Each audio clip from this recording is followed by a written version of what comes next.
Assalamualaikum warahmatullahi wabarakatuh.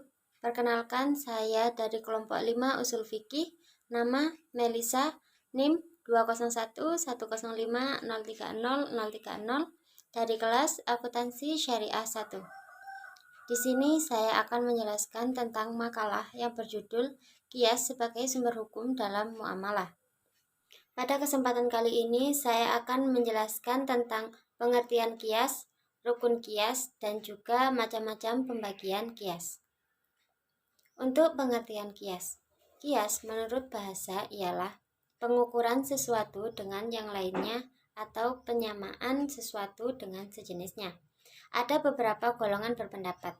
Golongan pertama menyatakan bahwa qiyas merupakan ciptaan manusia, yaitu pandangan para mujtahid. Sebaliknya, menurut golongan kedua, qiyas merupakan ciptaan syari', yakni merupakan dalil hukum yang berdiri sendiri atau merupakan hujjat ilahiyah yang dibuat syari' sebagai alat untuk mengetahui suatu hukum.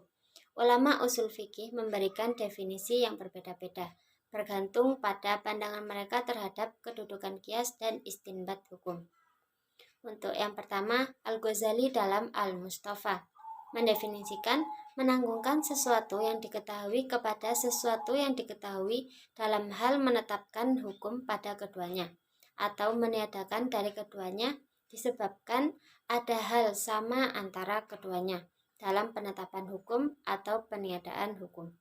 Yang kedua, Qadhi Abu Bakar mendefinisikan menanggung sesuatu yang diketahui kepada sesuatu yang diketahui dalam hal menetapkan hukum pada keduanya atau meniadakan hukum dari keduanya disebabkan ada hal yang sama antara keduanya.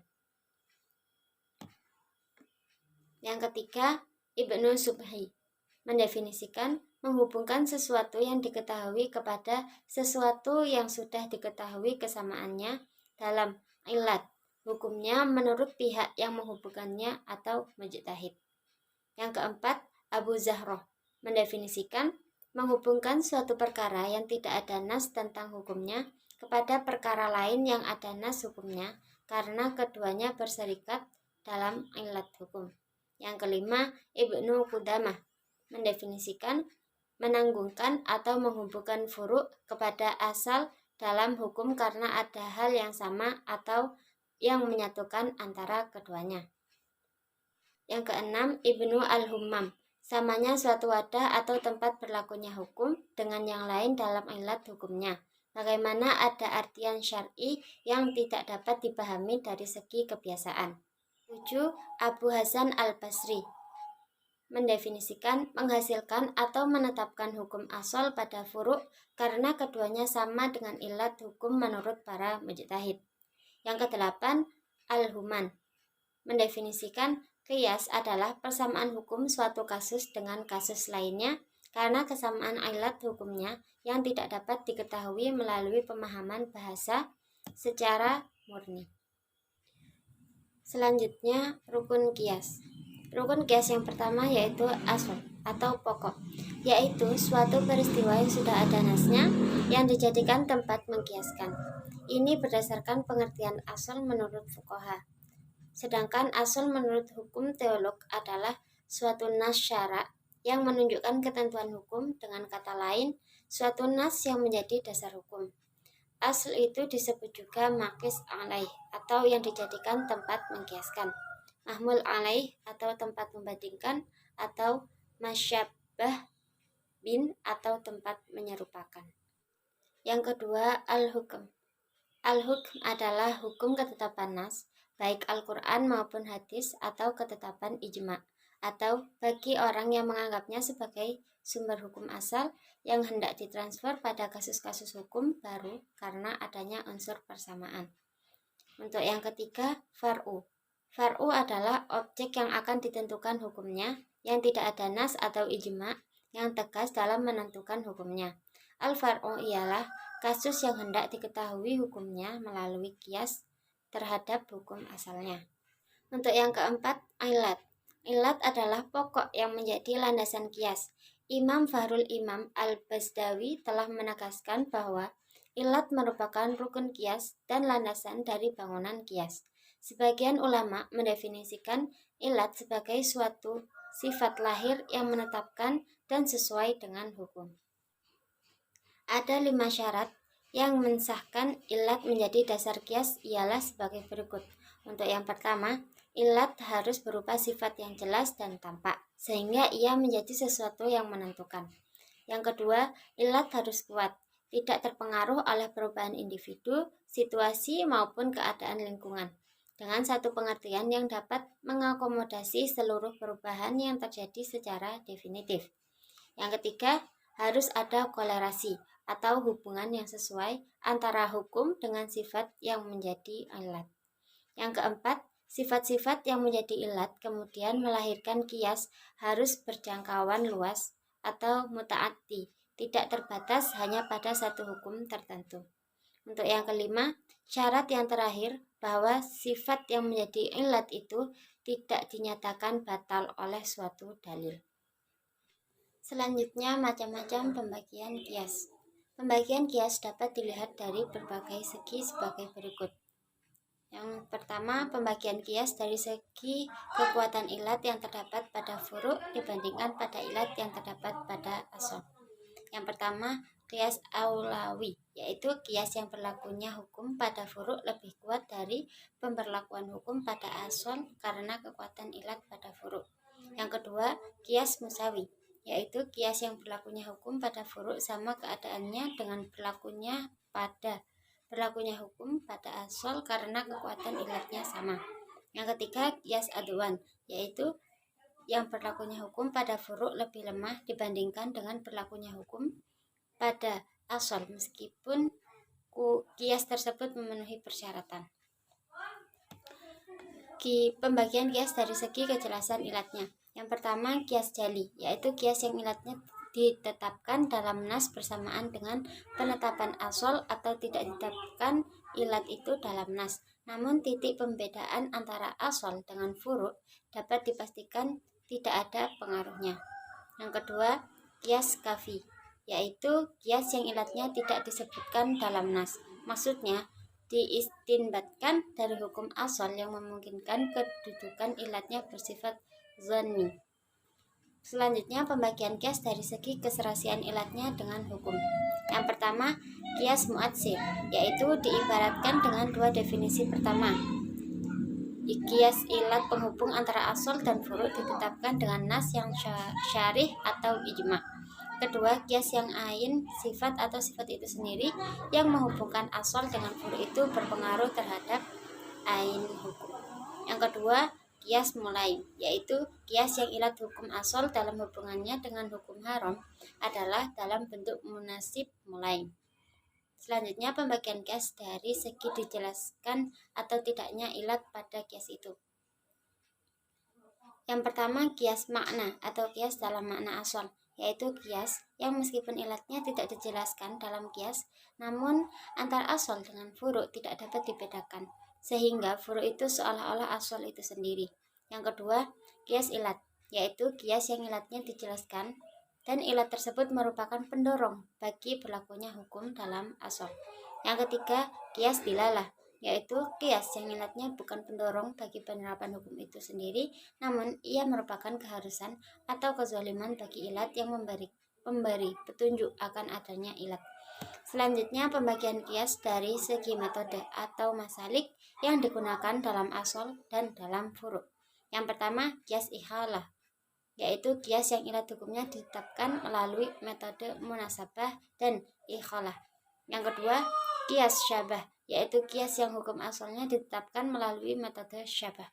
Yang ketiga, kias sabru, yaitu kias yang ilat hukum asalnya ditetapkan melalui metode sabru wa taksim. Yang keempat, kias tar, yaitu kias yang ilat hukum asalnya ditetapkan melalui tar. Baik, terima kasih. Untuk penjelasan selanjutnya akan dijelaskan oleh teman saya. Terima kasih. Wassalamualaikum warahmatullahi wabarakatuh. Assalamualaikum warahmatullahi wabarakatuh. Baik, di sini saya Dira Ervina Safitri dari kelompok 5 Fikih dan Usul Fikih akan menjelaskan subbab tentang kias dan penerapannya dalam muamalah serta metode menetapkan ilat dalam masalah muamalah. Baik, yang pertama yaitu kias dan penerapannya dalam muamalah. Perlu dipahami bahwa bunga bank dari aspek legal, formal, dan secara induktif berdasarkan pelarangan terhadap larangan riba yang diambil dari teks atau nas, dan perlu dikaitkan dengan aspek moral dalam pengharamannya. Paradigma ini berpegang pada konsep bahwa setiap hutang piutang yang disyaratkan ada tambahan atau manfaat dari modal, yaitu riba, walaupun tidak berlipat ganda. Oleh karena itu, berapapun kecilnya suku bunga bank tetaplah haram. Karena berdasarkan teori kias, kasus yang akan dikiaskan atau faro' dan kasus yang dikiaskan atau asal, keduanya harus disandarkan pada ilat jali atau ilat yang jelas. Dan kedua kasus tersebut, bunga bank dan riba, disatukan oleh ilat yang sama, yaitu adanya tambahan atau bunga tanpa disertai imbalan. Dengan demikian, bunga bank sama hukumnya dengan riba. Adapun tokoh-tokoh fikih Islam kontemporer yang menganut paradigma ini adalah Abu Zahra, Wahbah Zuhaili, Yusuf Al-Qardawi, yaitu masing-masing ahli fikih Timur Tengah, Abdul Manan, Syafi'i Antonio, Adi Warman Azwar Karim, dan masing-masing ahli hukum Islam dan praktisi perbankan Islam Indonesia.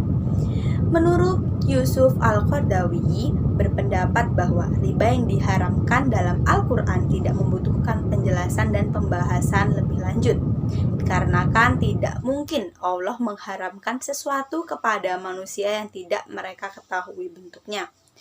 Pemahaman riba sesuai yang tertuang di dalam surah Al-Baqarah ayat 278 dan 279 menunjukkan segala kelebihan dari modal adalah riba, sedikit maupun banyak. Maka setiap tambahan bagi modal yang diisyaratkan atau ditentukan terlebih dahulu karena adanya unsur tenggang waktu semata adalah riba. Dan subbab yang selanjutnya yaitu metode menetapkan ilat dalam masalah muamalah. Cara atau metode untuk mengetahui ilat dalam suatu hukum atau hal-hal yang memberi petunjuk pada kita adanya ilat dalam suatu hukum disebut masalik al-ilat. Adapun masalik al-ilat diantaranya yang pertama, tahrijul manat.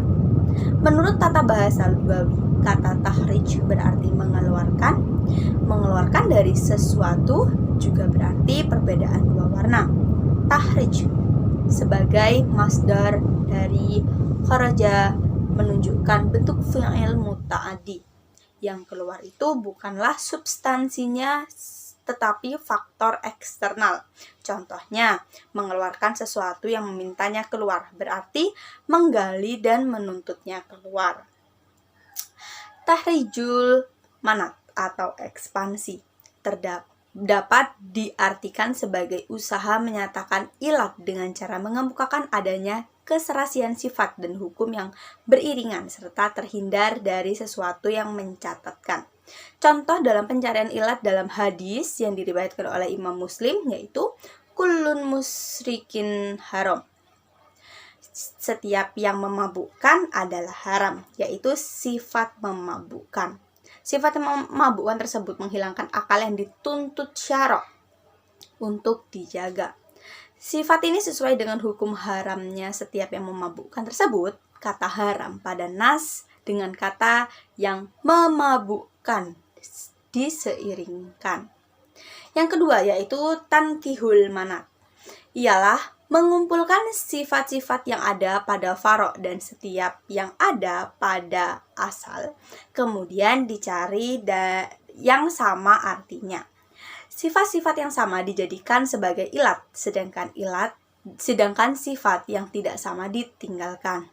Contohnya pada ayat 25 di surat An-Nisa diterangkan bahwa hukuman pada budak perempuan adalah separuh hukuman orang merdeka, sedangkan tidak ada nas yang menerangkan hukuman bagi budak laki-laki. Setelah dikumpulkan sifat-sifat yang ada pada keduanya, maka yang sama adalah sifat kebudakan. Budak perempuan yaitu separuh dari hukuman yang diberikan kepada orang yang merdeka. Dan yang terakhir yaitu tankikul manat.